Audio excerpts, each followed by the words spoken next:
Et à partir de maintenant, cette session est donc enregistrée. Bienvenue à tous. Je vous accueille, je suis Frédéric Rupli, animateur et président de l'association XMP Entrepreneurs, et j'ai grand plaisir à vous accueillir tous dans cette réunion organisée conjointement avec les amis de Centrale Supélec Repreneurs. Je précise que je place volontairement tout le monde dans le dispositif mute, donc muet, de façon à ce que l'on puisse s'entendre. J'espère que vous ne m'en voudrez pas. Et lorsque ce sera le bon moment, nous vous inviterons à ce que vous preniez l'outil de conversation qui permet de poser toutes vos questions par écrit à tout moment. Je vois que la maîtrise de Zoom est maintenant parfaite par tout le monde. Chacun a eu 2 mois d'entraînement, c'est merveilleux. J'en vois beaucoup qui nous saluent par l'outil de conversation en question. Et pour ceux qui ne le sauraient pas, c'est dans la barre du bas à droite, simplement en cliquant sur « Converser », que vous pourrez nous adresser vos questions. 2 mots sur le thème de la réunion de ce soir. Donc, ce thème, ce sera comment le marché de la reprise d'entreprise traverse la crise actuelle, la crise du coronavirus, et puis qui se complète maintenant d'autres volets de crise. On n'est plus que dans une crise sanitaire. Notamment, le volet économique nous concerne. Nous avons la chance d'accueillir aujourd'hui 3 intervenants qui se présenteront eux-mêmes et qui incarneront donc 3 angles de vue différents du marché de la reprise d'entreprise. Un repreneur, un investisseur et un banquier. Comme vous le voyez, nous sommes déjà une 60aine de personnes connectées. Il est prévu que notre effectif total pour cette soirée double, puisque 120 personnes se sont inscrites. Ce sera l'occasion de voir si on tient davantage sa promesse lorsque l'on s'inscrit sur Zoom par rapport à une réunion physique. Ce que je constate néanmoins, c'est que la ponctualité en général est très honorée dans les réunions Zoom. Et une autre chose, c'est que nous avons appris à nous discipliner et à poser des questions lorsque c'est le bon moment, à ne pas faire d'aparté avec nos voisins. Et manifestement, il y a quelque chose de bon à tout cela.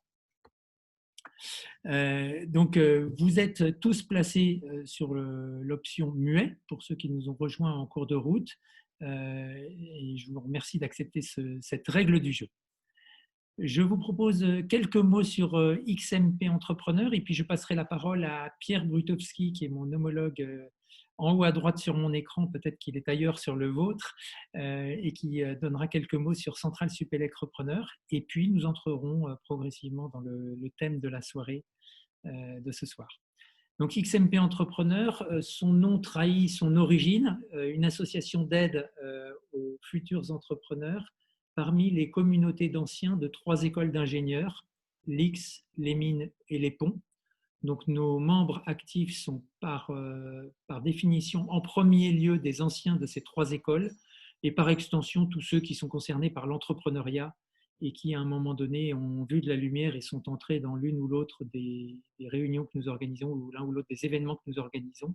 Nous sommes ouverts à des gens qui ne sortent pas de ces 3 écoles également. Et à ces gens, nous proposons 3 clés d'entrée.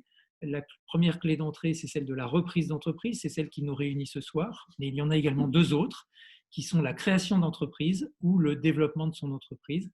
Et donc aux repreneurs, aux créateurs ou aux développeurs, nous pouvons proposer des soirées thématiques, comme c'est le cas ce soir, de la rencontre individuelle pour explorer ce qu'il est possible de faire ensemble, des travaux en groupe au sein de clubs de créateurs, de repreneurs ou de développeurs, voire du coaching individuel ou des formations. Voilà tout ce que vous pouvez trouver au sein de nos activités.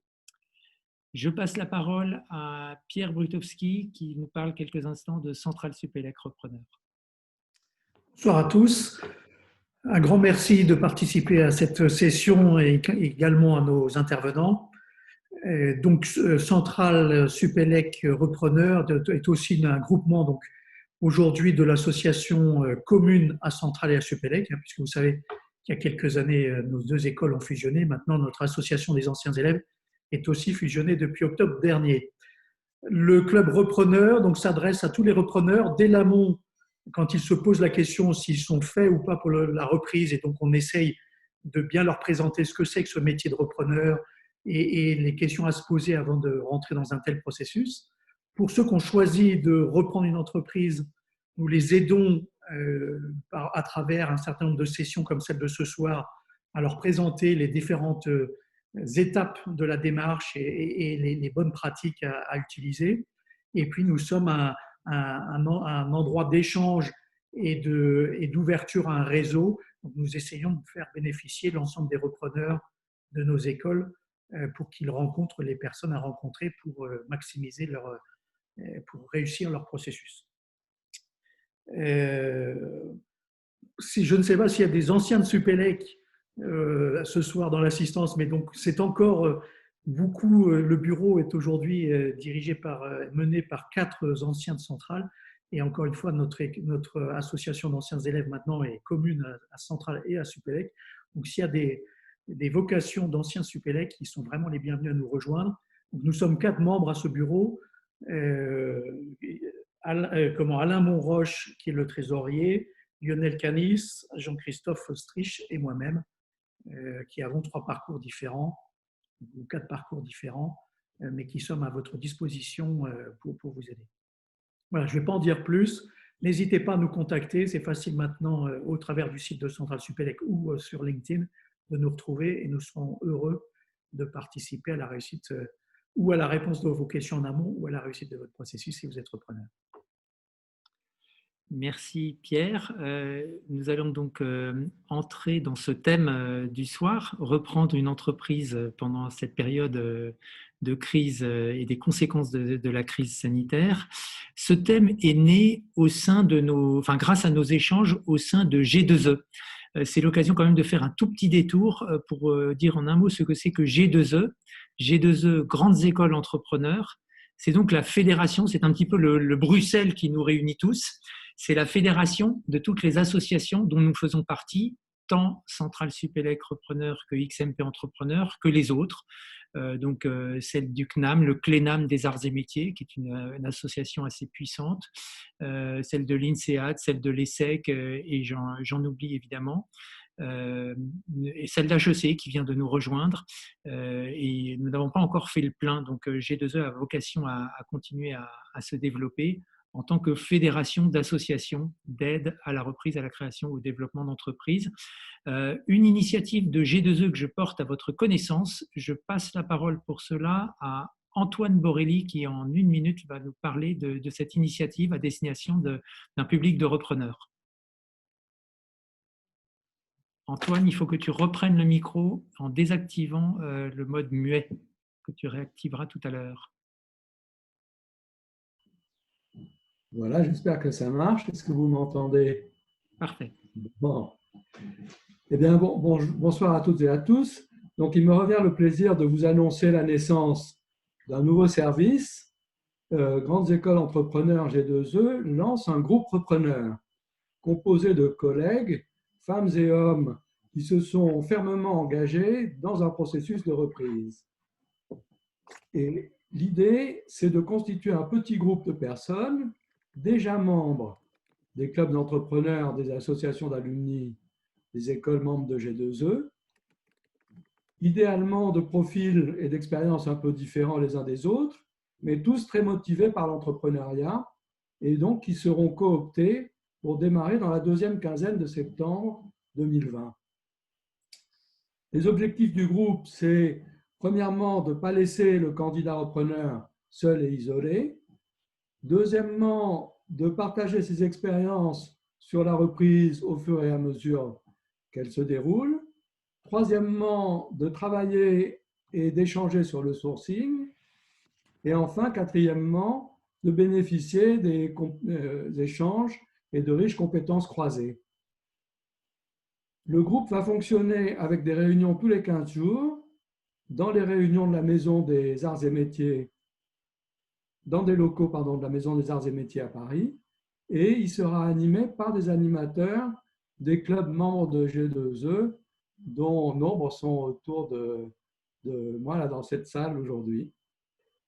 Donc, la participation va imposer un engagement de confidentialité, évidemment, un engagement d'implication et de suivi qui sera matérialisé par la signature d'une charte. Si vous êtes intéressé, Peut-être que vous avez déjà reçu notre sollicitation d'intérêt, auquel cas il suffit d'y répondre. Sinon, il faut vous adresser à votre référent dans le club repreneur de votre association d'alumni, ou encore m'adresser un mail, Antoine Borelli, tout attaché, @sfr.fr. Alors, j'avais droit à 1 minute, je suis peut-être un peu excédé, mais c'est fini. Parfait, merci Antoine. Pierre, je te passe peut-être le relais. Je vous propose de démarrer. Donc, on va laisser les 3 intervenants se présenter juste après. Les 3 intervenants donc, vont couvrir les 4 aspects de la chose, puisque Gildas a la chance d'avoir été à la fois repreneur et cédant de son entreprise. Donc, il va pouvoir présenter les 2 perspectives. Et nous avons donc sinon Anne Jacquinet et Yvan Piqueras qui vont pouvoir représenter le point de vue d'une part des investisseurs, d'autre part des financiers. Donc, nous sommes tous conscients que nous vivons une période totalement inédite. C'est la première fois que, je crois, 190 pays ont choisi pratiquement en parallèle de s'arrêter pendant près de 2 mois et demi. Et aujourd'hui encore, tout le monde ignore comment l'économie va redémarrer. Donc, on a souhaité demander à des praticiens de faire des hypothèses autour des 4 questions qu'on avait mis dans l'invitation, donc qui sont la taille du marché, le mode de valorisation, la structure à imaginer, et puis la réaction que peuvent avoir des investisseurs et des financiers que vous pouvez inviter à votre tour de table si vous avez une reprise à faire. Donc, on va essayer de couvrir ça avec ces 3 praticiens. Nous avons aussi profité du fait qu'on peut utiliser Zoom maintenant dans le nouveau monde pour appeler au moins 2 praticiens en dehors de la région parisienne, puisque ces événements qu'on faisait traditionnellement à Paris en présentiel étaient aussi souvent avec des invités parisiens. Donc là, on a la chance, au travers d'Anne et d'Yvan, d'avoir des gens qui pratiquent en province où la plupart des reprises se réalisent effectivement. Voilà, donc ce que je vous propose, c'est de passer tout de suite la parole aux 3 intervenants, d'une part de se présenter, et puis ensuite donc, nous lancerons le débat autour des 4 questions, et puis on pourra prendre au fur et à mesure que vous les poserez vos questions. On choisira soit de relancer le débat grâce à elles au fur et à mesure, soit de les regrouper à la fin, ce qui sera le plus pratique. Et puis Frédéric et moi, on va servir de timekeeper pour essayer donc de rester sur l'idée d'une dizaine de minutes pour chacune des questions, et puis de laisser la place à un débat au fur et à mesure que vous aurez des questions complémentaires. Voilà, donc Anne, si vous voulez vous présenter pour commencer. Alors, bonjour à tous, Anne Jacquinet-Sulgère, donc je suis la directrice générale de Ouest Croissance. Ouest Croissance est une SCR qui appartient à 3 banques populaires régionales et nous couvrons 37 départements qui vont de la région Rennes, Nantes, Bordeaux, Saint-Quentin-en-Yvelines, donc la petite partie de la région parisienne. Cette SCR, alors je précise bien SCR et non pas fonds, a 35 ans d'existence, pèse à peu près 200 millions d'euros investis dans une centaine de PME régionales, avec un portefeuille qui se répartit entre du capital développement à hauteur de 60% et du capital transmission, LBO, MBI à hauteur de 40% environ du portefeuille. Essentiellement des investissements dans lesquels nous sommes minoritaires et nous avons quelques lignes dans lesquelles, à plusieurs investisseurs, nous sommes majoritaires, mais ce n'est pas notre ADN à nous d'être majoritaire seul.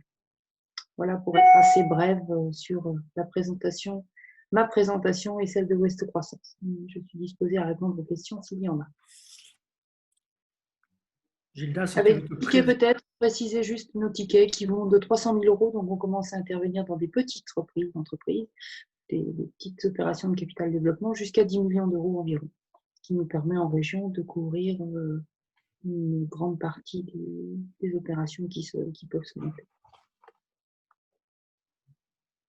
Merci beaucoup. Désolé de vous avoir interrompu. Non, c'est moi. Gildas, encore une fois, repreneur d'abord, puis cédant, donc il a connu tout le cycle. Oui, Pierre, écoute, tu as tout dit finalement. Mais donc voilà, j'ai travaillé effectivement pendant 20 ans dans un groupe industriel, pendant 8 ans dans un deuxième, et puis j'ai repris une PME en 2010. donc, que j'ai racheté. C'était une PME à l'époque qui faisait 24 personnes, qui faisait 4,5 millions de chiffre d'affaires, qui était principalement franco-française. Et je l'ai vendue le 31 janvier 2020. Et donc, elle faisait 11 millions de chiffre d'affaires, on était 50 et on vendait un peu partout dans le monde, en Chine, au Japon, en Inde, en Malaisie, en Afrique du Nord, en Afrique du Sud, dans les pays d'Amérique du Nord, d'Amérique du Sud, voilà, en Russie, en Europe, bien sûr. Voilà. Et donc, effectivement, je l'ai revendue il y a quelques mois. Merci Gildas. Je vais passer la parole à Yvan pour qu'il se présente à son tour, notre troisième intervenant. Oui, bonsoir. Je pense qu'on m'entend. Oui. Très bien. Donc Yvan Piqueras, bonsoir à tous. Je suis chez LCL en charge des opérations de haut de bilan en région Aquitaine, donc ancien découpage, avec 3 métiers, le principal étant les financements d'acquisition. Donc là, nos clients, ce sont les fonds d'investissement, les repreneurs et puis éventuellement les entreprises lorsqu'elles réalisent des opérations de croissance externe. On est là pour étudier, structurer, arranger, syndiquer de la dette d'acquisition. Donc ça, c'est le métier principal. À côté de ça, je suis également le représentant de la plateforme d'intermédiation du groupe Crédit Agricole, puisque LCL appartient au Crédit Agricole. Donc de la plateforme d'intermédiation Iris, qui est en charge, c'est un peu une agence matrimoniale qui met en relation des acquéreurs et des vendeurs. Et puis, troisième métier, je suis porte d'entrée, originateur, on l'appellera comme on voudra, pour le capital investissement, puisque au sein d'LCL, on a également des outils, des véhicules d'investissement. Merci Yvan. Donc, comme vous l'avez bien compris, nous espérons maintenant, nous avons 3 intervenants qui ont trois fenêtres différentes sur le monde de la reprise d'entreprise. Donc, de l'échange naîtra très certainement des éclairages particuliers sur les questions du jour. Alors, la première question, c'est celle un peu des volumes, de la taille de ce marché, et notamment, c'est cette question qui nous amène à visiter ou revisiter ce que devient ce marché par rapport à ce qu'il était avant la crise.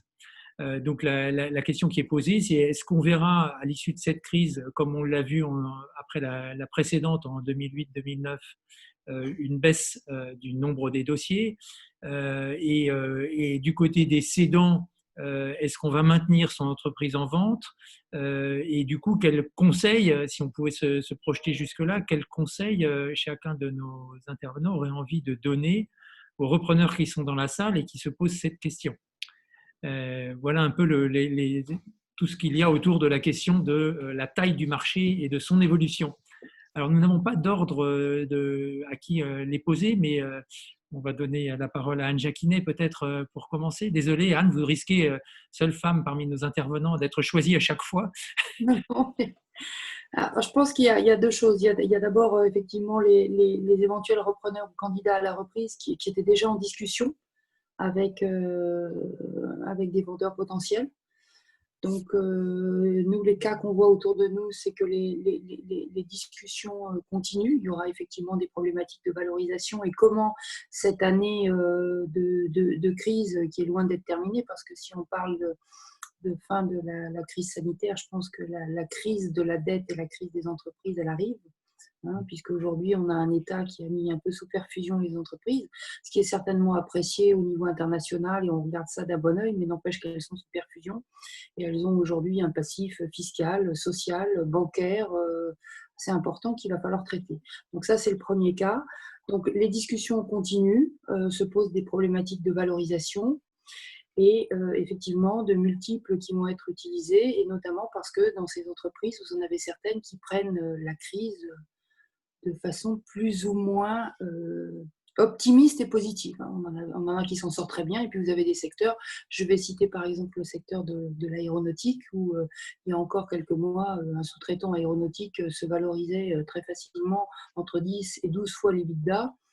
Aujourd'hui, on pense que le secteur de l'aéronautique, c'est une crise qui est plus structurelle que simplement conjoncturelle, et donc ça va certainement entraîner des modifications. Après, il y a les repreneurs qui entament une phase, alors je dis une longue phase parce que c'est vraiment un parcours du combattant que d'aller chercher une entreprise, et il ne faut surtout pas vouloir trouver le mouton à 5 pattes au pied de chez soi. D'abord, ça implique une motivation énorme et qui va être peut-être encore plus importante aujourd'hui parce qu'effectivement, je pense que que les dossiers ça va être une année un peu blanche en termes d'investissement et en termes de reprise d'entreprise. Voilà. Mais après, il faut garder, je dirais, alors j'ai pas la solution miracle, ni le point de vue ce n'est que mon point de vue. Après, il faut garder aussi espoir parce que je pense qu'il va y avoir des opportunités et vous allez avoir des cédants qui peut-être fatigués de ce qui s'est passé ou peut-être lassés, vont rester vendeurs. Et donc, il va y avoir des opportunités à saisir, aussi bien pour des repreneurs que pour des entreprises en croissance externe. Merci Anne de cette première ouverture. Donc, je retiens le mot garder espoir, ce qui quand même laisse sous-entendre que s'il faut garder espoir, c'est que finalement la température n'est plus aussi, la température de l'eau dans laquelle on se trouve n'est plus aussi bonne qu'avant quand même. On va écouter ce que nous dit Gildas en précisant, Gildas, il a cédé son entreprise, si j'ai bien retenu, finalement juste avant que la crise n'arrive. Donc, une manière de lui poser la question, c'est aussi de lui demander est-ce que vous auriez cédé votre entreprise si c'était aujourd'hui? Alors, c'est exactement c'est la façon dont j'allais prendre la parole, si j'ose dire, c'est effectivement de dire que si ça devait se faire aujourd'hui, à ce jour, je ne céderai plus mon entreprise. Et donc, et je ne la céderai plus pour la bonne raison, c'est que j'ai du temps devant moi. C'est-à-dire que je peux très bien, ou j'aurais pu très bien continuer pendant plusieurs années et me dire, bon, il y a ce moment qui est difficile, mais pas de chance, j'ai raté le créneau, j'ai raté la fenêtre, mais on va attendre 2023, 2024, et à ce moment-là, on aura à nouveau des résultats qui seront plus présentables que celui de l'année 2020, qui va forcément être impacté, même si on n'est ni dans l'aéronautique, ni dans l'automobile, ni dans le tourisme.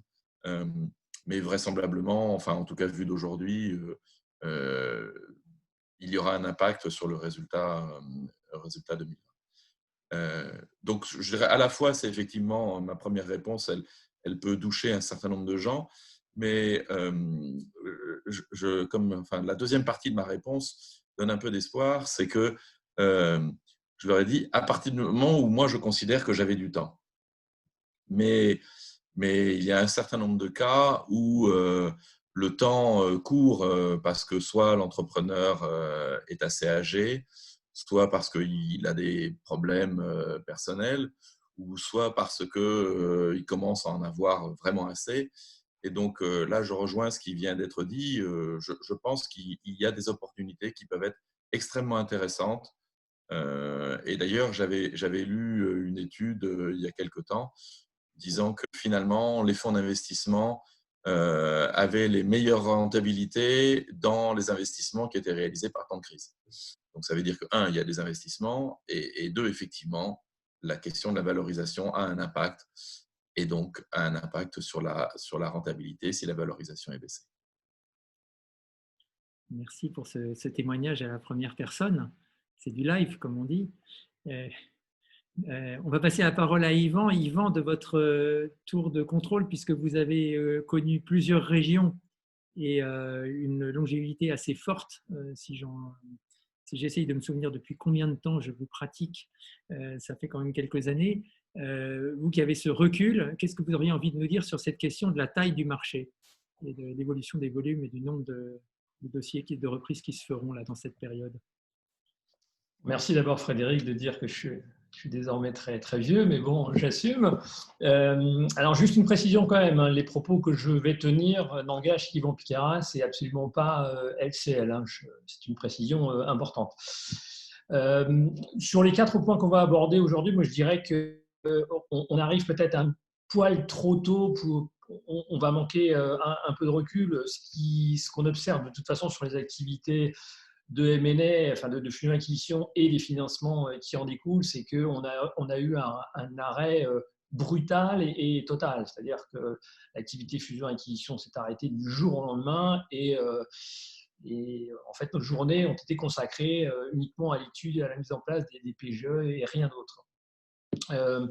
Ensuite, ce qu'on observe là depuis environ 15 jours, 3 semaines, et de façon assez surprenante, c'est que le M&A reprend très fort et très vite. C'est-à-dire qu'on a pas mal d'entreprises et de personnes physiques qui viennent vers nous.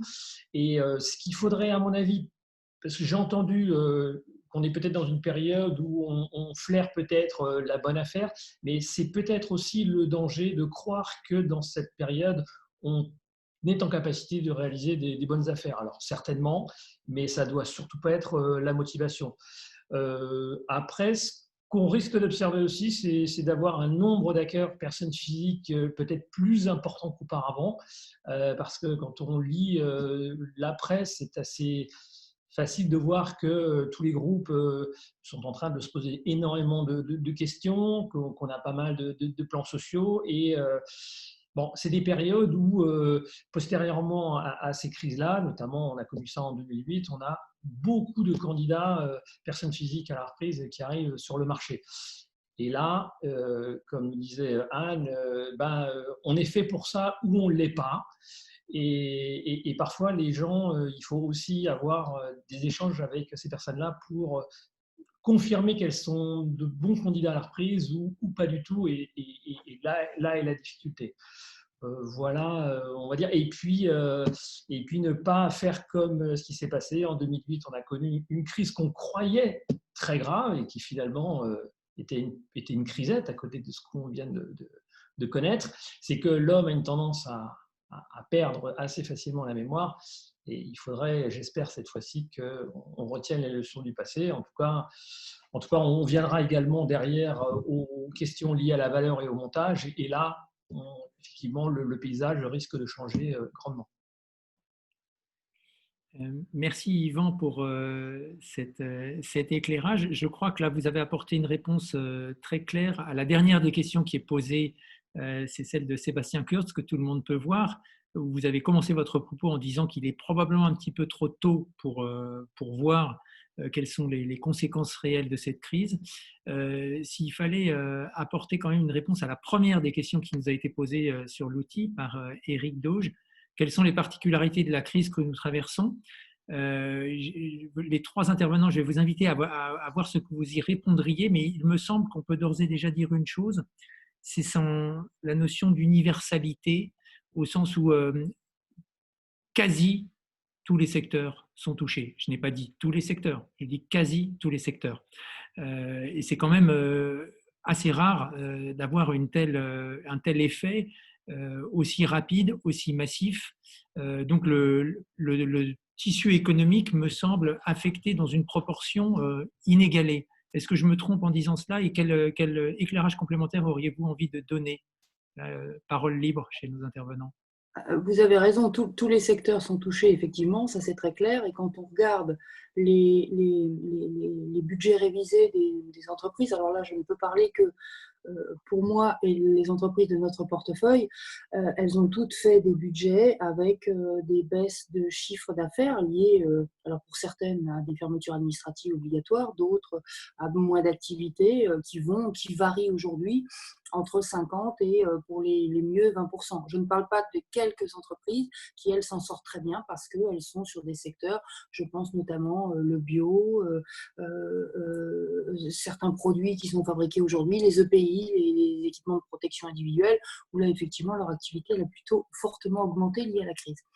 Donc, les budgets sont effectivement fortement révisés à la baisse, avec des atterrissages et des EBITDA qui vont être fortement réduits. Maintenant, pour donner de l'espoir, ce que nous constatons dans notre portefeuille, alors c'est un prisme de notre portefeuille, c'est que à fin mai, les résultats sont meilleurs que ce qui avait été budgété. Voilà. Mais c'est un petit espoir, mais les résultats sont meilleurs. Voilà. Parce que je pense qu'il faut être agile, et je pense aussi qu'il faut se dire que tous les bons projets, ils seront finançables. Je vais juste vous faire préciser, Anne, quand vous dites à fin mai, les sociétés sont en avance par rapport à leur budget, il s'agit de leur budget post-début de Oui. confinement, les budgets Le réguliers. budget post-confinement qui a été refait assez vite, parce que c'est vrai qu'ils ont été plutôt agiles pour réagir. Ils ont utilisé tous les moyens qui étaient mis à leur disposition et qui étaient très importants en France, hein, entre le chômage partiel, les PGE, les reports de dettes. Donc, ils ont utilisé tout ça et ils ont construit des budgets en lien avec ces demandes de PGE notamment. Et globalement, on constate dans tous les secteurs d'activité que la reprise est meilleure que ce qu'ils avaient prévu. Mais encore une fois, hein, je précise bien, c'est ce que nous voyons avec notre portefeuille des PME régionales que nous accompagnons. Moi, je vous remercie pour ce témoignage. Est-ce que Gildas ou Yvan veut apporter un complément? Oui, je voudrais rajouter 2 choses, juste sur le dernier point de Anne. Effectivement, on s'aperçoit que là, ces derniers jours, on a eu un niveau d'enregistrement de commandes qui est assez fort et qu'on a un redémarrage qui est un peu plus brutal que ce qu'on pouvait imaginer il y a 1 mois ou 6 semaines. Et donc vraisemblablement, effectivement, si j'ose dire, 2020 sera moins pire que ce qu'on a pu penser il y a 6 semaines. Il n'empêche que 2020 sera affecté. Et si pour revenir sur la caractéristique de la crise, je pense qu'un élément qui est très, très exceptionnel, il y a que tous les pays ont été touchés. C'est-à-dire que la plupart du temps, on a des pays qui sont exposés dans le pétrole ou des pays qui sont géopolitiquement dans telle région ou des pays qui sont… Quand il y a une crise, ça touche un certain nombre de pays, mais jamais tout le monde entier. Là, de tous nos clients et de tous nos contacts, tous ont été touchés et tous nous ont dit « Ah, on est bloqué, on ne peut plus rien faire, on est confiné. » Je veux dire que tous les mails qu'on a reçus de tous, c'était à chaque fois « Ah, la situation est difficile parce qu'on est confiné et qu'on ne peut rien faire. » Et ça, c'est quand même très particulier. Merci Gildas. Yvan, vous vouliez rajouter un mot? Oui, alors pour rebondir sur ce qu'a dit Anne, c'est vrai que nous aussi, on constate chez nos clients un redémarrage plus fort que ce qui était attendu. Donc, c'est bien au niveau du chiffre d'affaires. Par contre, ça peut quand même occasionner quelques turbulences au niveau du BFR. Donc, ce n'est pas forcément si facile que ça à gérer. Après, la particularité de cette crise, bon, elle est unique. Enfin, ce que nous avons vécu, c'est historique. Et c'est un véritable stress test. Alors, nous, on connaît ça dans les banques, mais on fait des simulations, donc on s'amuse. Mais là, pour les entreprises, c'était du réel. Et moi, j'ai bien aimé cette période. Enfin, sur le plan financier, on verra ça plus tard, mais sur un plan psychologique, c'est vrai qu'on a quand même partagé des moments très forts avec les dirigeants d'entreprise. Ça a aussi été un révélateur social, un révélateur de la personnalité à la fois des dirigeants et aussi des collaborateurs. On n'est pas surpris la plupart du temps, mais là, c'est un révélateur qui est très puissant. Et puis, je voudrais dire, parce que je regarde en même temps les questions, alors il y a des questions qui anticipent un peu les sujets suivants. Il faut savoir que même si ça redémarre, on ne rattrape pas un arrêt de 2 mois au niveau d'une activité. Ça n'existe pas. Je veux bien croire au miracle, mais 2 mois, on ne les rattrapera jamais. Donc, on va avoir un exercice 2020. On va limiter la casse peut-être. Pour certains, ça va être violent, mais il ne faut pas croire que les mois qui viennent vont nous permettre de rattraper. Et nous, notre grosse crainte dans les banques, c'est la période septembre-décembre. Donc, on y verra certainement plus clair après. Merci Yvan. Je vais préciser un point méthodologique. Nous voyons toutes vos questions apparaître et un grand merci parce que c'est très vivant. Ça nous permet à Pierre Brutowski ou à moi, en tant qu'animateur, de piocher celles des questions qui sont en face du point que nous abordons en ce moment. Donc pour le moment, je n'ai pioché que dans les questions qui abordaient la question des volumes, du nombre de deals, nombre de reprises sur le marché. Et je diffère volontiers dans un instant toutes les questions qui ont trait à la valorisation, voire certaines abordent déjà des questions de montage qui seront abordées un petit peu plus tard lorsque nous aborderons la question 2 ou la question 3. je vais me permettre ensuite de prendre la parole à titre personnel, puisque autant je suis ici en tant qu'animateur de XMP Entrepreneur, autant dans une autre vie, je suis aussi associé fondateur d'un petit fonds d'investissement. Juste pour dire la chose suivante, nous sommes entrés dans le confinement avec 2 dossiers en exclusivité.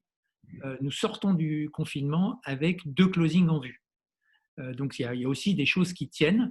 Et je dirais que la première de ces 2 exclusivités, le closing est en vue parce que nous avons diagnostiqué que le business model était en inox et que quand on a un business model en inox, il faut y aller. Donc, nous nous dépêchons d'aller au closing une fois nos diligences effectuées. Sur le second, le business model est moins inoxydable, je dirais. Ça nous a amené à rediscuter. Donc, on est allé rencontrer notre cédant. Nous avons discuté des conséquences possibles de cette crise. Ça s'est terminé par un moins 20% sur le prix. Et au fond, ce moins 20%, c'est à peu près le nombre de pièces d'1 € qu'il y aura en moins dans le tiroir caisse à la fin de l'année ou à la fin de la crise. En tout cas, c'est l'estimation qu'on en a faite. Et donc, comme on a fait cette estimation de part et d'autre de la table, il était normal de tomber d'accord. Et donc, nous pensons aller au closing dans ces nouvelles dispositions. Donc, les processus en cours, un certain nombre vont quand même aller jusqu'au terme, à condition de négocier de bonne foi et d'essayer d'être le plus réaliste possible sur les conséquences de cette crise. En revanche, le tuyau d'entrée des nouveaux dossiers à l'étude, je ne sais pas ce que Anne nous dirait de ces statistiques internes, chez nous, le tuyau d'entrée, il a été clairement divisé par 2, ce qui est à la fois une façon de dire qu'il reste encore la moitié du volume d'avant, mais clairement, on a la moitié moins de nouveaux dossiers en opportunité, et donc je peux en déduire que durablement, compte tenu de l'inertie qu'il y a dans mon métier entre le moment où un dossier rentre et le moment où on va le transformer et le conclure, durablement, notre taux de réalisation de nouveaux investissements va, lui, être affecté. Et je m'attends à ce que nous ayons un taux de transformation, un taux de réalisation de nouveaux investissements qui, lui, chute sur les 12 ou les 24 mois qui viennent. Je ne sais pas si, Anne, vous avez la même perspective devant vous. Alors, tout dépend en fait du type d'investissement. Hein. Quand on est en MPI, effectivement, je pense que ça va pas mal chuter. Après, il y a des investissements de CapDev qui sont maintenus parce que quand vous discutez avec les chefs d'entreprise, beaucoup vous disent que les programmes d'investissement qu'ils avaient ne sont pas stoppés. Ils continuent à avancer ou à saisir des opportunités de croissance externe parce qu'il y en a aussi. Après, vous dire, j'ai pas la solution miracle, je sais pas si ce sera moins 20%, si ce sera tout ça, on sait bien que c'est un peu une discussion entre vendeurs et acheteurs et d'arriver à un point d'équilibre. Un bon deal, c'est un deal où tout le monde est content. Donc, je sais pas si ce sera moins 20% sur tous les deals, si ce sera plus, si ce sera moins. Certains vont même pas être pénalisés. Aujourd'hui, on est en négociation sur une entreprise de notre portefeuille qu'une autre entreprise a approchée et on est sur une valo à 15 fois l'EBITDA qui n'est pas remise en cause. Voilà. Mais parce qu'il y a, je crois que chaque cas est différent. C'est compliqué de faire des généralités. C'est certes. Il faut être imaginatif. On nous demande pourquoi le report des craintes sur septembre-décembre. Je pense qu'il faut donner un éclairage qui est le suivant. C'est que, et ça répond à la question sur les signes distinctifs de cette crise, cette année, il y a le PGE. Il y a le PGE qui fait suite à un train de mesures absolument incroyable. On a véritablement assisté à la mise sur pied de ce que j'appellerais un plan Marshall d'aide aux entreprises.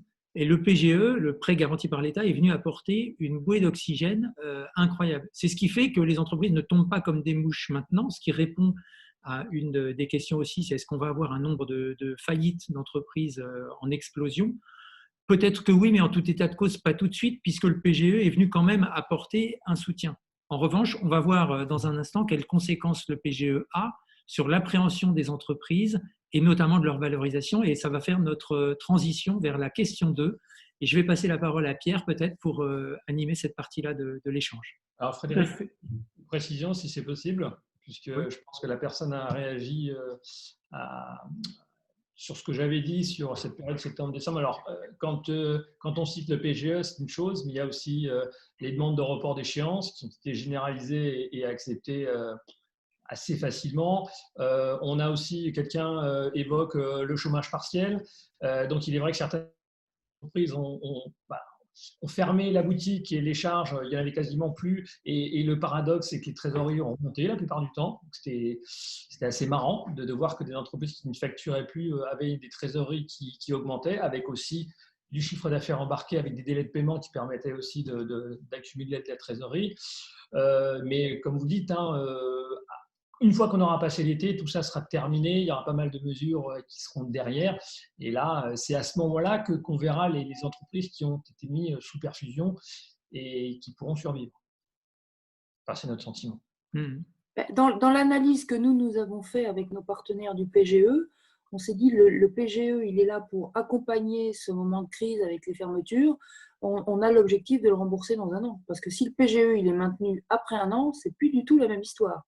D'abord en termes de taux, en termes de passifs dans l'entreprise. Donc, c'est vraiment une bouffée d'oxygène. Enfin, nous, on l'a vu comme ça pour une période, en espérant que les entreprises réussissent à le rembourser au bout d'1 an. Et c'est pour ça qu'on dit que, bon, septembre, décembre, mais la crainte sur la période, c'est même après, quand on va arriver à la fin de cette année, est-ce qu'on peut le rembourser, est-ce qu'on ne peut pas le rembourser, tout ce qu'on aura accumulé comme passif social, comme passif bancaire, c'est là où les choses vont se compliquer. Juste pour rajouter quelque chose sur la période septembre-décembre, ça dépend un peu aussi de la profondeur de votre carnet de commandes et de la durée de votre cycle. Mais il est clair que entre avril, mi-mars et fin mai, il n'y a eu quasiment aucune décision de prise de commande. Ça a été très difficile pour les clients de se projeter et de passer des commandes. Donc, suivant la profondeur de votre carnet, il est clair que si vous n'enregistrez pas pendant 2 mois, il y a un moment donné, ça fait pas de chiffre d'affaires. Donc, voilà, c'est la période sans chiffre d'affaires. En tout cas, dans ce qui nous a concernés, elle n'a pas été pendant le confinement. Elle aura lieu à la rentrée. On va passer à la question des conséquences de tout ceci sur les valorisations. Pierre? Je vous propose d'avancer, puisqu'on tourne un peu autour du sujet. Donc, valorisation et prix, il y a 2 choses. Il y a quelle valeur on donne à l'entreprise et quel prix et quelle formule de prix on est prêt à proposer à un cédant. Donc, il y a des sous-questions là-dessus, de comment appréhender la performance normative. Est-ce qu'elle a changé? Est-ce que notre approche va être différente? Ensuite, donc, il y a la question des multiples et au travers des multiples, la notion de risque. Et s'il y a des nouveaux risques à envisager, est-ce que les acquéreurs, comme les gens qui veulent nous accompagner, les financeurs et les investisseurs, approchent différemment les risques? Et puis, il y a déjà des questions sur la droite et donc à voir donc, sur les formules de prix, autour des compléments de prix, des earn-out. Voilà, comment se mettre d'accord entre un cédant et un repreneur, y compris pour le repreneur. Moi, j'ai eu l'occasion d'étudier des dossiers où on commençait à avoir des compléments de prix sur 2021, 22, 23. Enfin bon, à un moment donné, il y a quand même le travail du repreneur qui doit être valorisé, pas seulement payer le cédant précédent. Et donc voilà, quelle formule de prix envisager qui reste raisonnable pour tout ça. Donc, je ne sais pas qui veut commencer. Si Yann, toujours par son privilège. Alors, la première chose que je dirais, c'est qu'il n'y a pas de formule magique ni de recette miracle. Maintenant, il est clair que je pense que globalement, si on fait une analyse synthèse et globale, je pense qu'on constatera fin 2020 que les multiples ont baissé. Mais bon, il y a peut-être un moment aussi où les multiples se sont envolés, sachant que les multiples, quand même, quand on les regarde, vous avez des entreprises qui se payent 4 fois l'EBITDA et d'autres qui vont jusqu'à 15 fois l'EBITDA. Il y a ça aussi, c'est que il faut aussi adapter le multiple à la taille de l'entreprise et je crois que la chose qui est la plus importante à regarder aujourd'hui, c'est le capital humain dans les entreprises et comment ils ont su être agiles et résister. Et si la crise que traverse l'entreprise est une crise conjoncturelle liée à cette année, et la façon dont on va la prendre en compte dans les valorisations. Est-ce qu'on va tenir compte de l'année 2020 à hauteur de X% ou plus, et des crises qui sont plus structurelles et qui remettent en cause les modèles. Et ces entreprises-là risquent effectivement de souffrir plus et d'avoir des difficultés pour ou se vendre, ou même des cédants qui vont se dire, comme on disait tout à l'heure, je vais prendre le temps et je vais peut-être attendre 2-3 ans de régler cette crise structurelle qui apparaît dans mon entreprise, parce que la crise a accéléré les choses en fait.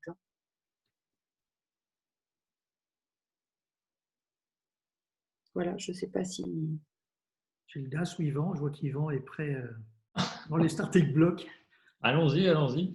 Non, mais toujours dans le prolongement de ce que dit Anne. Alors, on a une espèce de consensus de place qui est bizarre, je ne sais pas d'où il vient. Certains disent que cette année, on aura un EBITDA qui sera à moins 15, moins 20. Je ne sais pas d'où on sort ces chiffres, mais peu importe.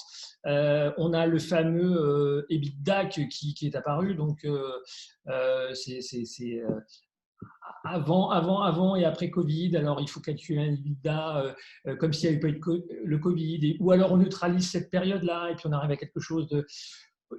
En fait, on ne sait pas trop comment les choses vont évoluer. Ce qui est clair, c'est que pour moi, il y aura bien sûr un impact à la fois peut-être sur les multiples. On avait déjà entrevu que les multiples moyens étaient en train un petit peu de se contracter, mais enfin, on était monté tellement haut qu'il fallait que ça arrive. Bon, là, c'était un peu brutal. On va avoir du mal aussi à continuer à être sur des multiples de transactions ou des comparables boursiers, parce que tout ça a été un peu à voler en éclats. Ce qu'on risque de voir aussi, c'est un retour en grâce de la méthode des DCF. Donc là, cash flow futur actualisé. Donc là, c'est un exercice de style, mais qui a le mérite de prendre en compte tout ce qui est aujourd'hui mis en place et la nouvelle rentabilité qui serait de mise, parce que les entreprises prennent aujourd'hui énormément de mesures pour en profiter pour restructurer l'entreprise. Et puis, on va aussi regarder les entreprises qui sont résistantes, qui font preuve de résilience, parce que c'est un terme à la mode. Et les entreprises qui sont véritablement résistantes dans ces périodes de crise vont être peut-être beaucoup plus valorisées que les autres. Et ça, on va pouvoir le constater assez rapidement. Moi, je ne crois pas trop à des baisses brusques des valeurs de transaction. On aura, je pense, plus de personnes qui vont retirer le dossier du marché, attendre 1 ou 2 ans avant de le remettre sur le marché. Mais je ne crois pas trop à des baisses importantes de valeur. Gildas? Oui, je ne suis pas sûr que les multiples baissent. En fait, le problème, il est que le multiple s'applique sur un résultat. Qu'à partir du moment où le résultat 2020 va être moins bon, la question est de savoir dans quelle mesure on le prend en compte ou pas, quoi. Et donc, voilà. Alors évidemment, l'acheteur va vouloir le prendre en compte. Évidemment, le vendeur va dire que ça n'a pas lieu et que c'est juste un accident et donc il faut vite le mettre entre parenthèses et l'oublier.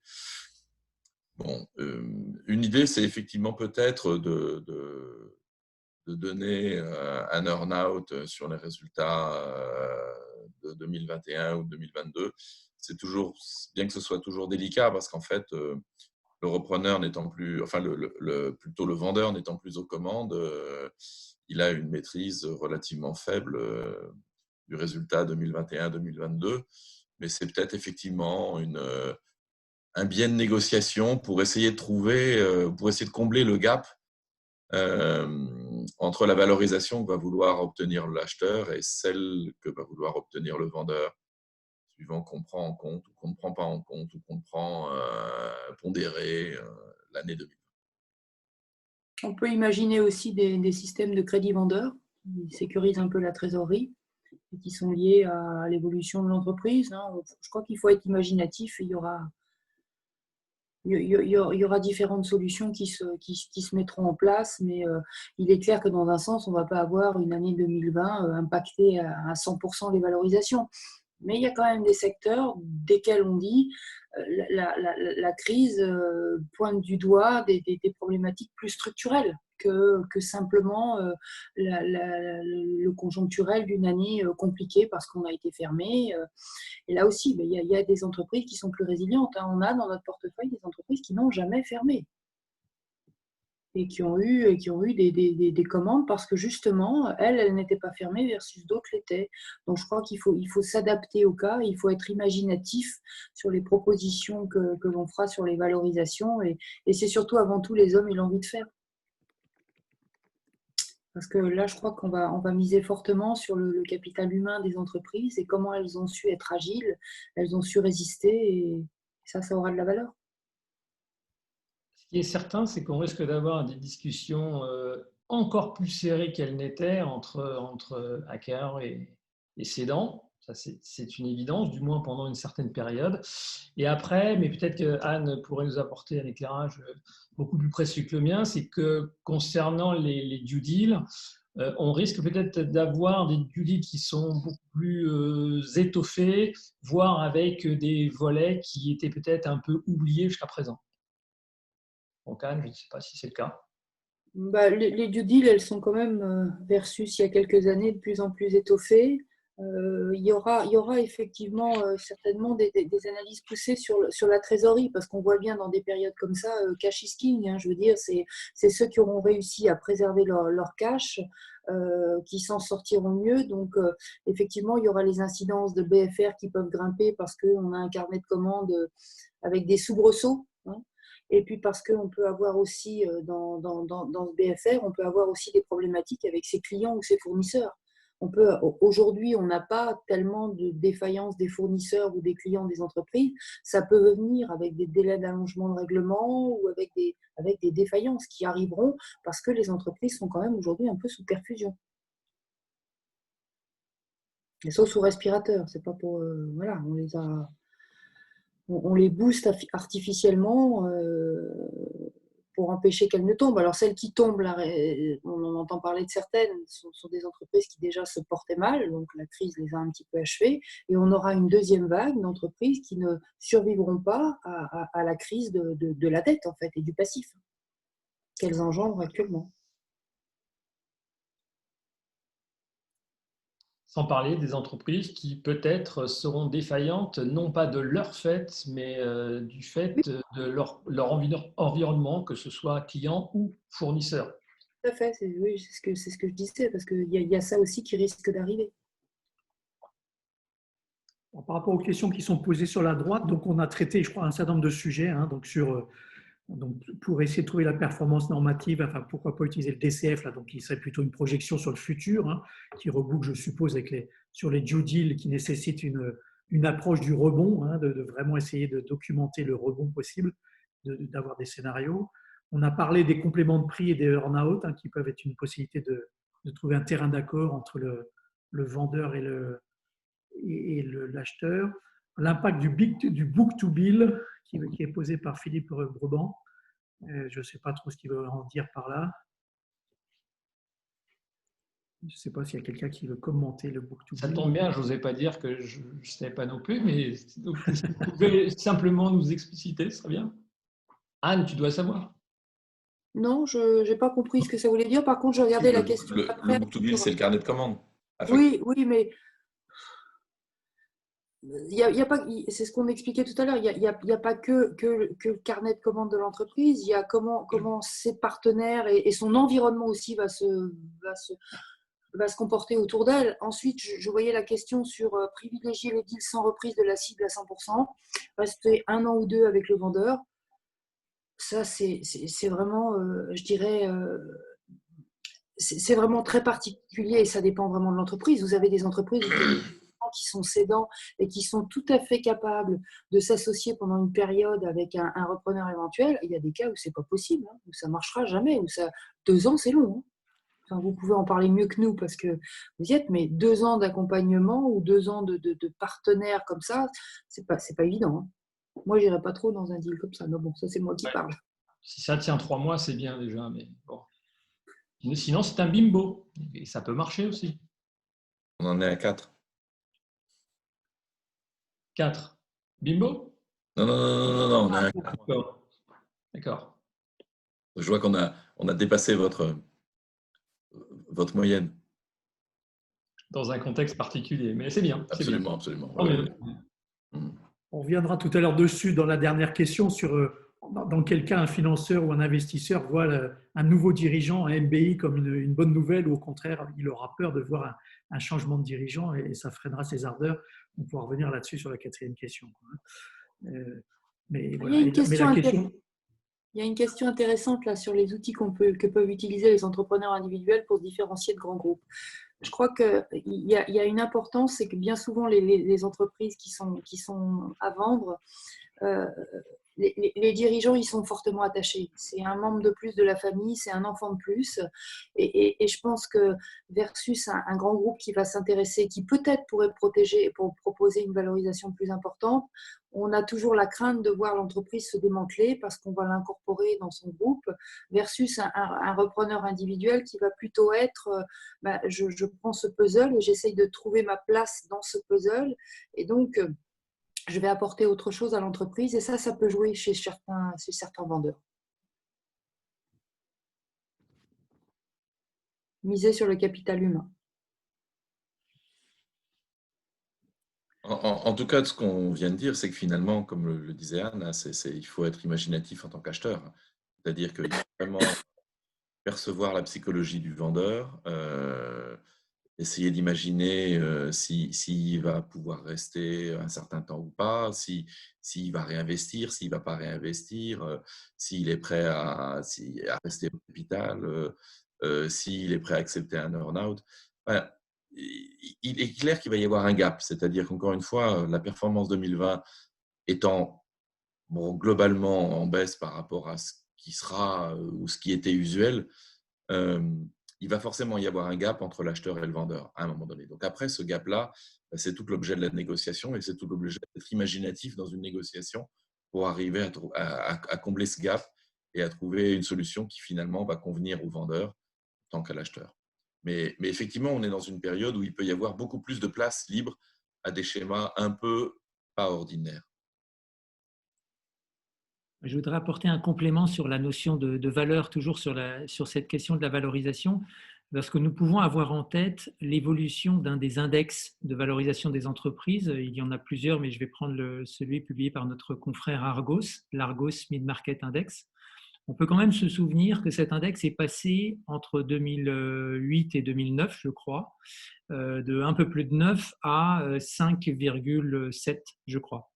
Donc l'index, le multiple d'EBITDA de valorisation des transactions sur entreprise. Ce qui laisserait penser que entre avant la crise et après la crise, lors de l'épisode précédent d'il y a 10 ans, il y a eu donc une baisse de un peu plus de 9 à un peu moins de 6, donc une baisse de 40%.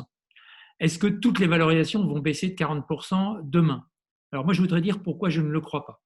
Et rassurer à la fois les cédants s'il y en a dans la salle et peut-être inciter les repreneurs à faire des propositions raisonnables quand même. La raison, c'est que l'Argos Mid Market Index, que je connais bien, me semble tenir compte de tout le marché. Or, là où il y a le plus d'euros, ce sont quand même rarement les MBI. Ce sont des gros LBO qui font très souvent, enfin en tout cas pour entre un tiers et 40% d'entre eux, de fonds à fonds. Il y a quand même des industriels pour le reste du marché. Et là, c'est un monde un petit peu binaire et un petit peu rapide. On a besoin de céder un actif, on cède, on n'a pas d'état d'âme. On n'est pas tout à fait dans le cas du cédant qui était incarné par Gildas il y a un instant, qui nous a dit moi j'ai le temps, donc si je devais vendre aujourd'hui, je ne vendrais pas, puis j'attendrai. Je crois qu'il y a la dimension affective, il y a la dimension temps qu'une personne physique peut s'octroyer, il y a la dimension reconnaissance du travail de toute une vie, qui sont quand même des facteurs de résistance. Et du coup, pour trouver cette rencontre de valorisation entre l'acheteur et le vendeur, il faut aussi se mettre dans les chaussures de l'autre, qui n'est pas toujours un fonds anglo-saxon qui va se couper un bras et passer à autre chose. On a de l'humain derrière ça, et donc il va falloir retrouver des bases. Et c'est là que dans notre univers de deal sur des PME, et moi je suis un praticien de la PME, j'essaie d'avoir un point de vue, et à l'instar de ce que j'ai illustré tout à l'heure, quand je vous ai dit que sur un de nos 2 deals, on avait fait moins 20% et on avait fait le deal, je vais répondre à la question qui était posée dans la colonne de droite.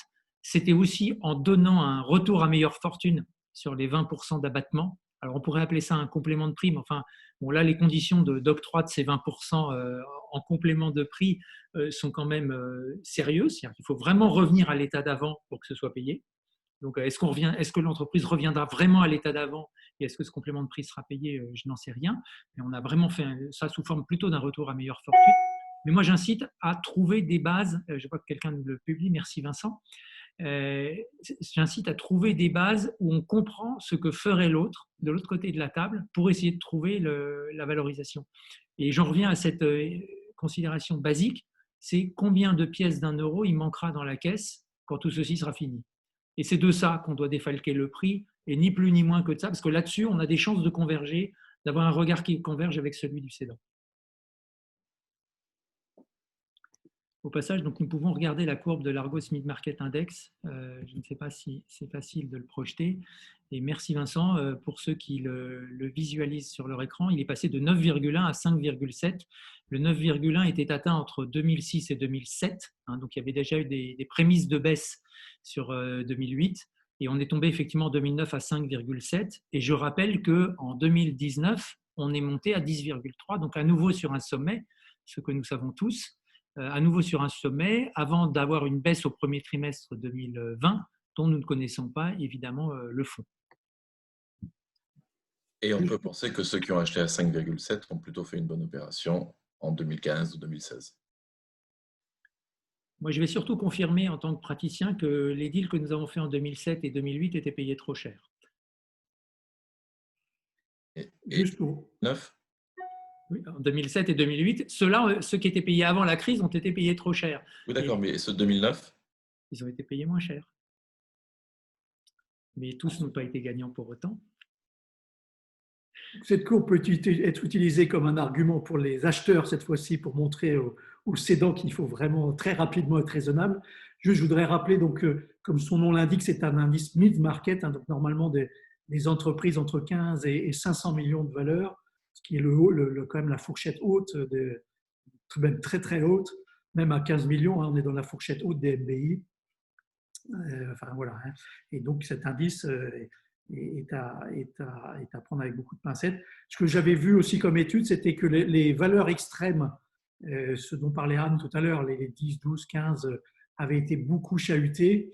Et c'est les valeurs extrêmes qui sont à la baisse. Et on revient, traditionnellement pour les PME, on parle souvent de 5 ou 6. Et cette valorisation-là peut-être va être plus souvent utilisée que effectivement des deals à 10, 15, 20 fois l'EBITDA vont devenir peut-être plus rares. Je pense qu'on a déjà couvert pas mal de sujets sur la valeur. Frédéric, je te propose d'avancer sur la structure, ce qui va permettre d'ajouter la dette aussi et le montage. Voilà, et la dernière question posée dans la colonne de droite fera une excellente transition. Donc la troisième question de la soirée, c'est celle des structures de financement, des opérations de reprise. Tout le monde a en tête les équilibres, que chacun les mette comme il le veut, entre les fonds propres et la dette. Mais maintenant, l'environnement est devenu instable et puis la dette, elle a un petit peu gonflé. On a parlé du PGE tout à l'heure. Et puis le BFR au milieu de tout ça. Et qu'est-ce qui est normatif dans ce que l'on voit en ce moment ? Et qu'est-ce qui est de l'ordre de l'événement passager et qui reviendra à la normale ? Voilà. Donc tout ceci va forcément avoir un impact sur les structures de financement, et chacun a son regard, et les regards peuvent être assez différents selon que l'on parle au repreneur, à l'investisseur ou au banquier. Donc j'ai envie de repasser la parole pour cette troisième question à nos intervenants, qui nous donnent peut-être chacun de sa fenêtre leur réponse à la question des bonnes structures de financement aujourd'hui. Qui veut prendre la parole parmi vous trois ? C'est Anne, non ? Les bonnes structures de financement, je dirais que la difficulté qu'on a aujourd'hui, c'est de trouver quel est le normatif d'aujourd'hui. Par le passé, une fois qu'on avait établi le normatif, je dirais que la bonne structure de financement, c'était la structure qui se finançait en laissant de la marge de manœuvre de façon à ne pas avoir un LBO trop tendu, parce qu'on rappelle toujours que lorsque une entreprise s'endette pour faire une acquisition d'une machine ou quoi, elle le fait pour améliorer sa productivité. Lorsqu'une entreprise s'endette sous forme de dette LBO, il n'y a pas d'amélioration de la productivité et je ponctionne les résultats de l'entreprise sans rien produire, si ce n'est, je dirais, l'intérêt de l'actionnaire qui joue un effet de levier sur son rachat. Donc, il faut être hyper prudent avec ce type de dette. Et quand vous parlez des années 2008, 2007 ou 2008, les valos se sont envolés. Mais si on regarde comment les montages se sont faits, c'est parce que les banques ont accepté des niveaux d'endettement avec des dettes in fine. On est monté on a vu des montages à 80-90% de in fine. Donc, je pense qu'il faut garder raison et être raisonnable. La seule chose qui est compliquée aujourd'hui, ça va certainement s'améliorer, on va voir les choses mieux. Ce qu'on a du mal à voir aujourd'hui, c'est il est où le normatif. Donc, c'est ça qui pose problème. Donc, il faut être encore un peu plus prudent. D'où le fait que j'évoquais tout à l'heure les possibilités d'un crédit vendeur, qui peuvent être aussi une source de prudence dans le rachat de l'entreprise. Mais le normatif est difficile à déterminer aujourd'hui. On ne peut se baser que sur des hypothèses à la fois de BFR, à la fois de délai d'allongement client, à la fois de perte de fournisseurs parce que défaillants. Donc c'est compliqué, mais voilà, il faut essayer de... Je dis toujours, un deal, c'est vraiment la sécurité, quoi. Il faut pas... On sait très bien que quand on paye une entreprise trop chère, on ne s'en sort pas. Et quand on a fait un montage trop tendu, on ne s'en sort pas non plus. Et ce d'autant plus qu'avec le PGE, on a une dette qui a été rajoutée qui est qui est importante pour l'entreprise. Voilà, et qui parfois aura été gonflée par comment dirais-je, l'entrepreneur en se disant puisqu'il y a de l'argent et que c'est pas cher, je vais en prendre. Mais dans ces cas-là, il va le rembourser. Oui, il faudra rembourser, mais voilà, au moment de l'évaluation, c'est vrai que c'est un sujet qui pose problème. J'ai bien aimé la question de Philippe, Philippe tout court, parce qu'il demande si calculer le BFR normatif d'une cible actuellement ne doit pas être un exercice facile. Alors, ça me fait un peu rire parce que déjà, se mettre d'accord sur le BFR, le calcul du BFR, on a parfois du mal. Alors, quand il est normatif, ajusté, corrigé, etc. Alors là, et puis dans cette période, ça va être encore plus compliqué. Ce que je veux dire, c'est qu'en plus, nous, quand on modélise, on est sur des prévisions. Alors, on sait très bien que les prévisions, surtout lorsqu'elles concernent l'avenir, sont compliquées. Et c'est que quand on les regarde a posteriori, ce qui fait souvent déraper les business plans, qui dérapent à 90% la plupart du temps, c'est jamais au-dessus, c'est toujours en dessous, c'est dans la plupart du temps le BFR. Le BFR, c'est ce qui fait déraper le plus un BP. Donc aujourd'hui, nous, on est dans une période un peu bizarre parce qu'on est à la fois heureux parce qu'on va peut-être revenir sur des montages un peu plus classiques où on va arrêter d'avoir des opérations où on fait du in fine, comme le disait Anne, pour faire du in fine parce que c'est tendance et c'est la mode, et peut-être d'avoir des leviers un peu moins agressifs. Et par contre, bien entendu, si on a des leviers moins agressifs, on va devoir avoir aussi un peu plus de fonds propres, donc fonds d'investissement ou apport personnel. Et puis, on était dans une période où on nous demandait énormément de faire des prises fermes, donc de prendre 100% de la dette dans un premier temps pour accélérer les processus et rassurer tout le monde. On n'a absolument aucune instruction, en tout cas chez nous, pour arrêter ces opérations, pour limiter nos interventions, mais il est clair que pour aller chercher aujourd'hui la prise ferme, il faudra que le dossier soit particulièrement béton et beaucoup plus qu'auparavant, ça c'est sûr, du moins pendant une certaine période. Alors, je voyais une question sur les premiers retours concernant le niveau de trésorerie qu'une entreprise doit maintenir lors d'un LBO suite à cette crise.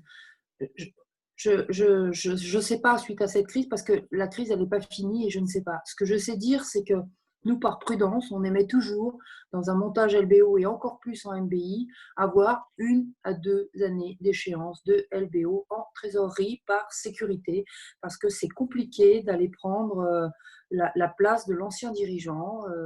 Moi, je parle de structures de petite taille où un repreneur, personne physique, reprend l'entreprise. Bon, on a quand même un dirigeant qui est un peu un chef d'orchestre, hein, et c'est normal, c'est pour ça que je dis que c'est vraiment une vocation, et être repreneur d'entreprise et dirigeant d'une entreprise, c'est pas donné à tout le monde. Et donc, il faut prendre la place. Donc, il faut se maintenir de la sécurité, parce que la première année, je pense qu'on fait que regarder. La deuxième année, on commence à pédaler droit sur le vélo. Et la troisième, on commence à lever la tête en se disant qu'est-ce qu'on va faire. Mais il faut avoir passé les 2 premières années. Donc, voilà, c'est plutôt du bon sens. Mais je ne sais pas s'il faudra en mettre plus aujourd'hui, parce que je ne sais pas quelles sont encore les conséquences de la crise. Alors, la crise actuelle va faire évoluer les pratiques en termes de trésorerie normative. Je pense que ce qu'on appelle la trésorerie normative, on a eu une époque où les cédants ou les gens qui vendaient leur entreprise, les dirigeants, ils avaient bien compris, comme les entreprises sous LBO ont bien compris, que voilà, j'habille mon bilan à la fin de l'année pour présenter une belle trésorerie, mais est-ce que c'est véritablement ma trésorerie que j'ai tout au cours de mon exercice, et est-elle le reflet de ce dont j'ai besoin au cours de l'exercice? Donc, on s'est mis à réfléchir autrement en se disant, il faut dans nos analyses, avant d'aller monter une opération de LBO, voir quelle est la trésorerie réellement normative de l'entreprise, et non pas la photographie du bilan à la fin de l'année qu'on a su, en tirant un peu sur les fournisseurs ou les clients, qu'on a su habiller, et qui donne un ratio qui n'est pas le reflet de ce qu'a été l'entreprise tout au long de l'exercice et tout le long de l'année, et quels sont ses besoins. Donc, est-ce que ça va évoluer les pratiques? Je ne sais pas, mais nous, depuis longtemps, on préfère regarder trésorerie normative que la trésorerie photo de la fin de l'année, qui ne signifie pas les besoins de l'entreprise. Je ne sais pas si ça répond à la question. En tout cas, sur 2 années, d'avoir la position de trésorerie fin de mois, par exemple, est déjà beaucoup plus pertinent et permet de comprendre pas mal de choses. Moi, je vois la question sur si la trésorerie n'est pas du niveau recommandé, 1 à 2 années d'échéance, faut-il la financer? Les banques prêtent-elles de la trésorerie? Non. Les banques, elles ne vont pas prêter de la trésorerie pour financer une reprise. Elles vont à la rigueur prêter pour accompagner une phase de BFR. Peut-être, mais non, c'est qu'il faut avoir fait un montage entre les fonds propres qui sont apportés ou quasi-fonds propres et l'endettement, qui permettent cet équilibre de prudence. Surtout si on est dans une entreprise d'une taille, je sais pas, je pense à une entreprise qui va faire entre 4 et 10 millions d'euros de chiffre d'affaires, où véritablement on a des dirigeants qui sont l'homme à tout faire dans cette entreprise. Et le MBI reste aujourd'hui, je ne parle pas de tout ce qui est start-up, mais reste le montage avec mon regard d'investisseur le plus risqué. Parce que justement, on remplace la pièce maîtresse du puzzle. Alors je confirme, on ne finance pas la trésorerie, ça s'appelle du surfinancement sur la holding, et ça, non, pas trop. Et puis je confirme aussi que les opérations de MBI restent les opérations les plus risquées, même si on a eu beaucoup de cas dans les années 2007, 2008, 2009, et je trouve qu'avec le temps, les opérations de MBI se sont améliorées et sont beaucoup plus réussies que par le passé. Mais ça reste une opération très risquée. Mais surtout, ne reprenez pas une entreprise si ce n'est pas une vocation profonde et un souhait et un parcours du combattant que vous êtes prêt à traverser, qui va être long, qui va être dur. Ne cherchez pas le mouton à 5 pattes, et que ce ne soit pas un dérivatif au fait de vous dire je m'ennuie dans la boîte, où il va y avoir un plan de licenciement, je devrais peut-être en profiter, je vais prendre un peu de cash et je vais racheter une boîte. Non. C'est une vraie vocation d'être un chef d'entreprise. Et pour compléter ce que dit Anne, surtout si on n'a pas bien réalisé qu'on va passer d'un statut de cadre entouré de cadres de haut niveau à un statut de chef entouré de gens qui sont Bac+2 et non plus Bac+5.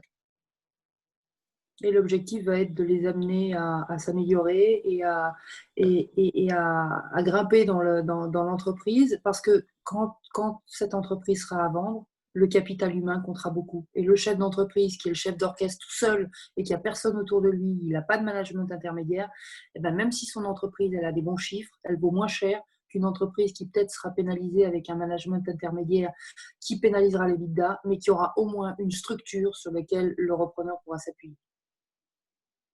Absolument. Je voudrais prolonger cette question des montages d'acquisition en posant la question aux intervenants de l'utilisation d'outils à remboursement plus lointain. Alors ça s'appelle soit de la tranche B, soit de la mezzanine.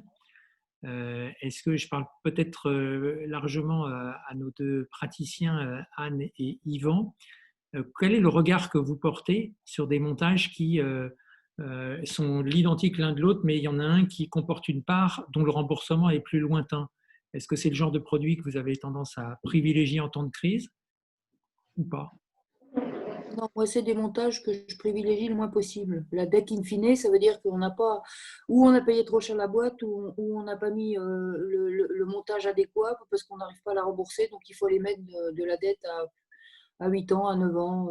Donc, par habitude, eh ben, je préfère pas ce type de montage. Je vais trouver d'autres solutions en tout cas. Alors la mezzanine, c'est encore autre chose, tout dépend comment elle est faite. Il faut bien que le repreneur comprenne que c'est une dette en général qui coûte cher, c'est une sorte de dette in fine, qui peut donner lieu aussi, parce que souvent on se dit on met de la mezzanine parce que on n'a pas de problématique de dilution, mais qui peut donner lieu elle aussi à dilution, donc il faut la regarder, je dirais, de façon très précise pour voir ce que ça représente. Mais tout ce qui est dette, je dirais, repoussée de façon lointaine à 8 ans ou à 9 ans, ben, ou on ne met pas assez de fonds propres, ou on a payé trop cher la boîte. Un LBO devrait réussir à se rembourser, sauf accident, d'où le fait de prendre de la réserve en 7 ans. Yvan, un complément? Oui, alors ce qui est assez drôle, c'est que en 5 ans, on a vu apparaître tout un tas de véhicules. Au début, ça nous faisait sourire, après un peu moins, et puis après, on a un peu appris à vivre avec.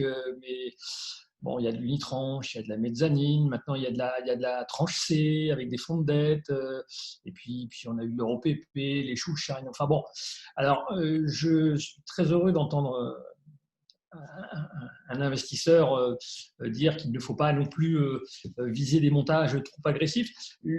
Je nuancerais juste la tranche B qui reste une tranche bancaire in fine. Elle peut être adaptée de façon raisonnable lorsqu'on a une entreprise qui a besoin de conserver un peu de marge de manœuvre dans le cadre de son développement. Donc là, ça peut avoir du sens. Et la mezzanine, moi, je l'aime bien lorsqu'on est sur un LBO secondaire avec une entreprise qui dégage une rentabilité récurrente assez importante et qui permet aux managers de chercher une résolution relativement importante.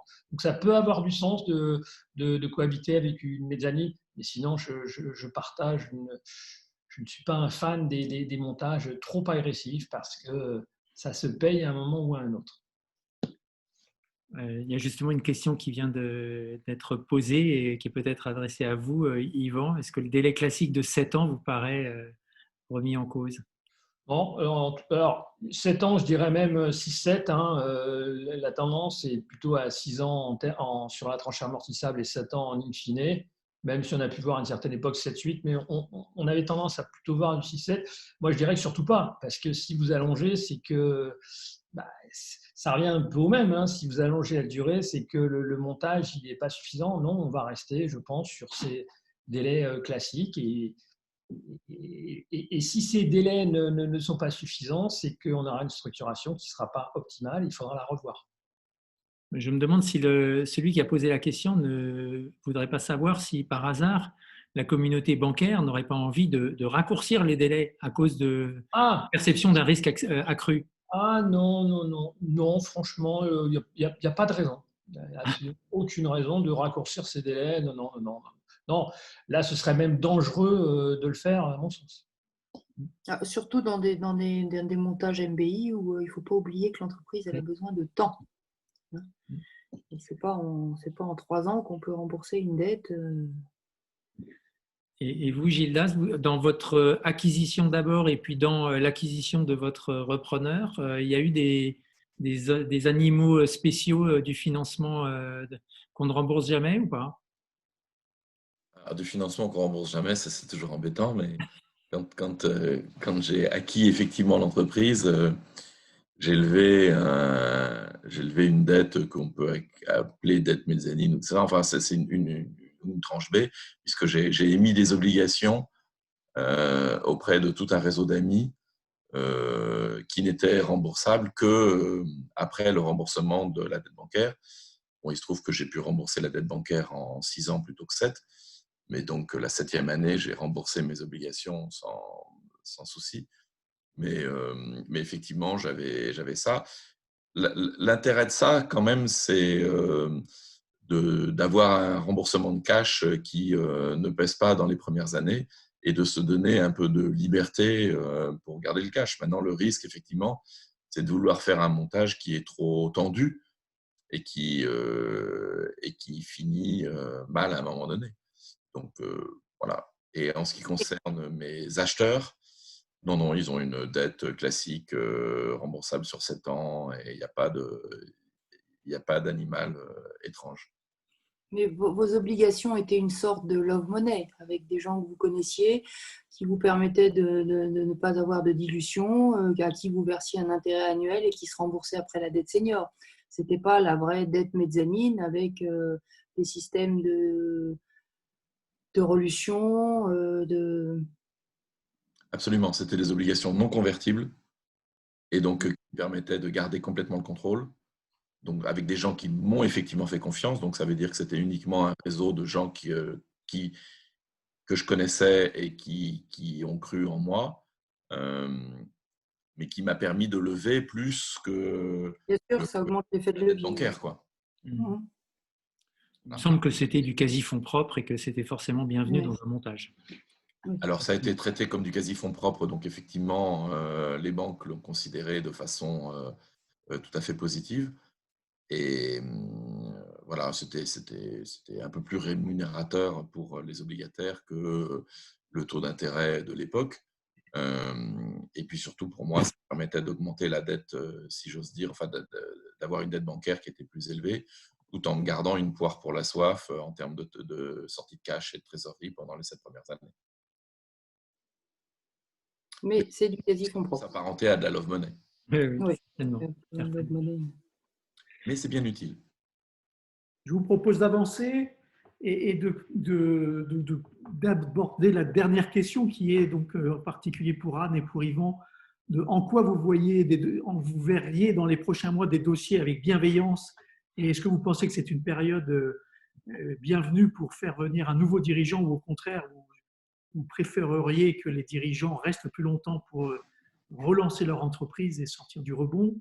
Et peut-être pour reboucler, on a un peu sur la question précédente, est-ce que vous voyez que c'est une époque de transformation profonde et que le rebond nécessitera une transformation profonde, de relancer différemment l'entreprise et donc c'est pour ça qu'un nouveau venu peut être une bonne nouvelle, ou au contraire nécessite beaucoup de conservatisme et de ne pas changer trop rapidement les choses à l'intérieur de l'entreprise, ce qui serait éventuellement une mauvaise nouvelle pour un repreneur trop tempétueux?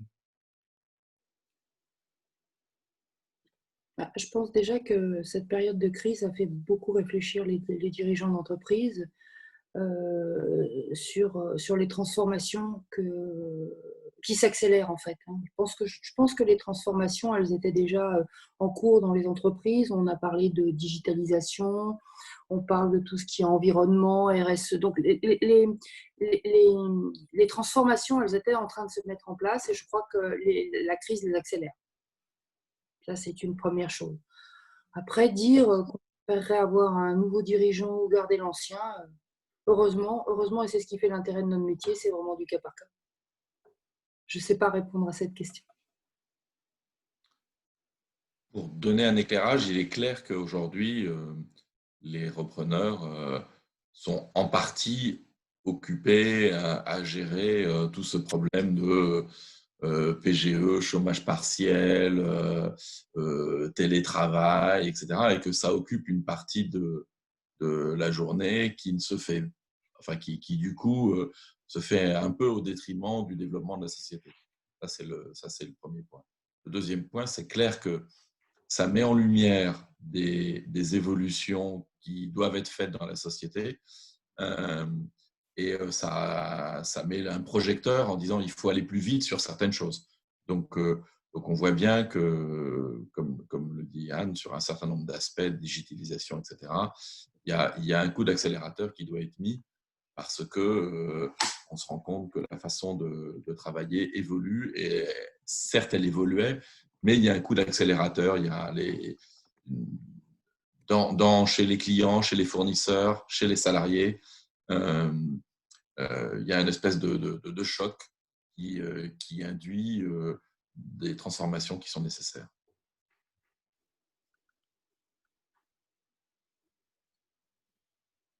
Oui, on est assez d'accord. Encore, ce qui vient de se produire a permis à pas mal d'entreprises d'accélérer des restructurations qui étaient engagées ou pas d'ailleurs. Et c'est certainement une chance pour des repreneurs d'arriver à un moment où justement toutes ces transformations ont été faites, voire anticipées. Donc moi, je ne vois pas trop de ralentissement. D'ailleurs, on observe qu'on reçoit pas mal de dossiers en ce moment. Et là aussi, autre point positif, c'est que beaucoup de dossiers que nous recevons aujourd'hui sont de très grande qualité. Et ça, c'est quelque chose d'assez nouveau parce que jusqu'à présent, il fallait faire beaucoup de tri. Et là, on a dû en recevoir une petite dizaine en l'espace d'un mois. Et ce qui arrive sur le bureau, ce sont vraiment des dossiers de qualité. Je ne sais pas si c'est lié à ce qui vient de se produire, mais on va voir. Peut-être que les conseils aussi seront plus attentifs à ce qu'ils nous produiront. Et bon, c'est peut-être positif. En tout cas, moi, je ne vois pas trop de ralentissement de cette activité. Et je pense que c'est aussi une chance pour les repreneurs personnes physiques d'arriver à ce moment de l'histoire de l'entreprise. Il reste des fonds à prêter dans les banques ou ils sont tous passés en PGE déjà? Alors non, alors oui, évidemment, si on regarde les milliards qu'on a mis sur la table, c'est absolument colossal. Mais l'avantage quand même qu'on a, c'est qu'on a une garantie inconditionnelle de l'État sous réserve qu'on n'ait pas fait n'importe quoi. En principe, on fait attention à ce qu'on fait. Donc, le risque, il est limité à un certain pourcentage.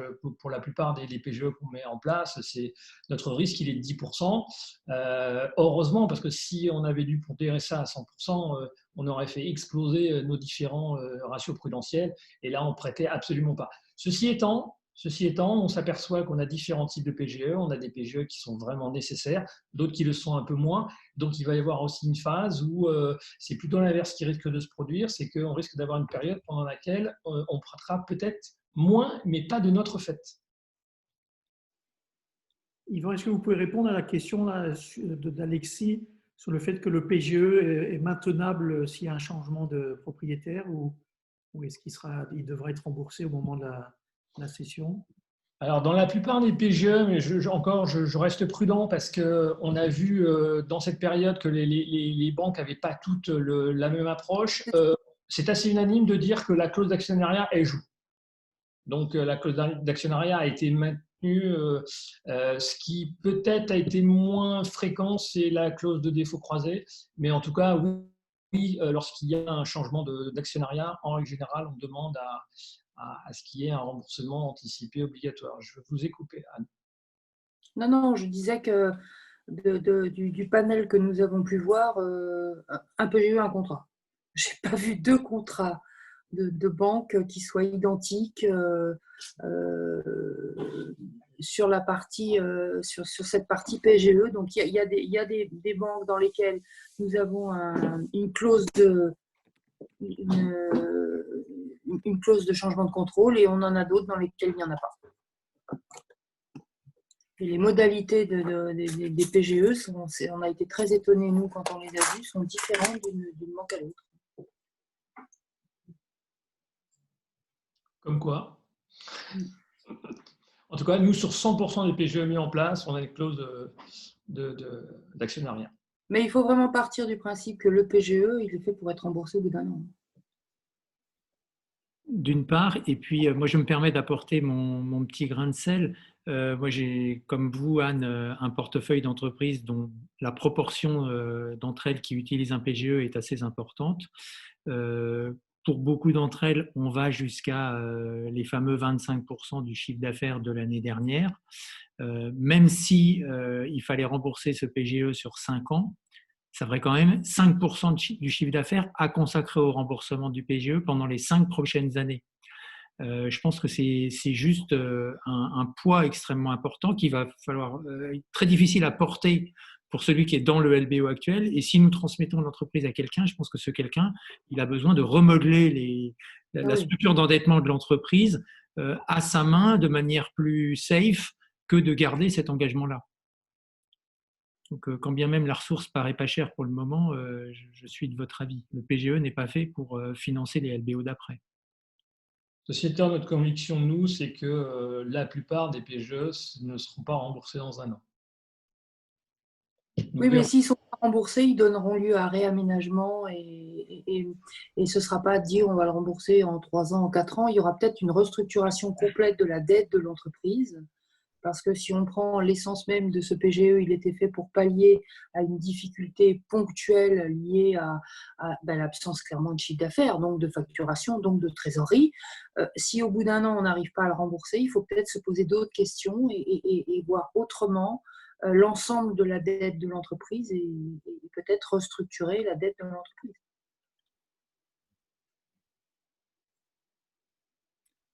A fortiori, si on est dans un schéma de reprise où là, effectivement, il faut remodeler la dette. Il est 19h31. Je vois qu'il n'y a plus de questions qu'on n'a pas dû couvrir.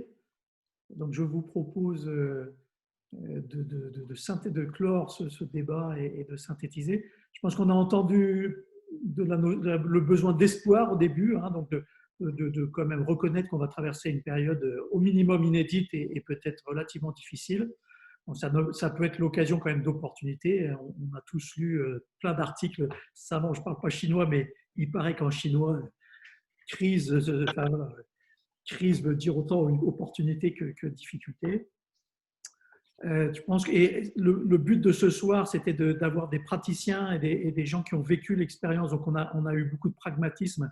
Et je pense que ce message a aussi beaucoup passé ce soir, hein, qu'il va falloir être imaginatif, pragmatique, rentrer dans le fond des choses. Et puis, Yvan l'a souligné, la qualité des dossiers. Donc, je pense que la qualité de la relation avec le cédant d'abord pour le repreneur, et puis la qualité des dossiers ensuite pour convaincre les investisseurs et les financeurs vont être primordiales dans cette période. Donc, il va y avoir une prime au talent des repreneurs. Donc, je pense que vous avez été poli pour dire que vous n'alliez pas fermer votre porte au NBI immédiatement dans les prochains mois. Mais il faudra, voilà, peut-être que vous avez été trop poli et que vous n'avez pas voulu décourager tous les repreneurs potentiels qui ont pu participer. Donc, on est monté effectivement à 93 participants, je crois, à la pointe de ce webinaire. Donc, vous remerciez puisque vous savez qu'il y a une limite à 100 participants pour Zoom. Donc, on n'a pas dépassé la pointe des 100, mais on est monté jusqu'à 93, ce qui est quand même un très, très beau panel. Je ne sais pas, Frédéric, si tu veux rajouter des choses. Non, vraiment, redire un grand merci à nos 3 intervenants pour leur disponibilité et puis pour la qualité des réponses à la première personne. Moi, je n'ai pas entendu de langue de bois ce soir. J'ai entendu la réponse de chacun et je vais reprendre les mots d'Yvan pour dire que chacun a parlé en son nom et non au nom de l'entité qu'il pouvait éventuellement représenter. Je pense que c'est ça qui est de qualité pour nos repreneurs. Et aux repreneurs, j'ai envie de dire, croyez en votre étoile. Même si le marché prend un coup dans les 12 mois qui viennent, c'est quand même accéder à l'entrepreneuriat. Devenir entrepreneur, c'est quand même se réaliser soi-même. Et je formule le vœu que chacun qui se sent appelé à suivre ce parcours de vie puisse aller au terme de ce parcours qui est un parcours passionnant. Voilà, donc merci à nos 3 intervenants, merci à nos 90 et quelques participants. Et à chacun, nous donnons rendez-vous à travers nos publications à nos prochains événements. Je pense que c'est le dernier pour ce qui nous concerne chez XMP Entrepreneur. C'est le dernier de l'année scolaire. Mais nous reprenons avec joie ces conférences dès la rentrée de septembre, en espérant vous retrouver toujours plus nombreux. Voilà, merci à tous. L'enregistrement de cette soirée sera mis en ligne sur nos sites une fois qu'on aura trouvé le bon algorithme pour le compresser, mais ce sera fait sans délai. Merci à tous et bonne soirée à chacune et à chacun. Merci. Merci beaucoup. Au revoir. Au revoir.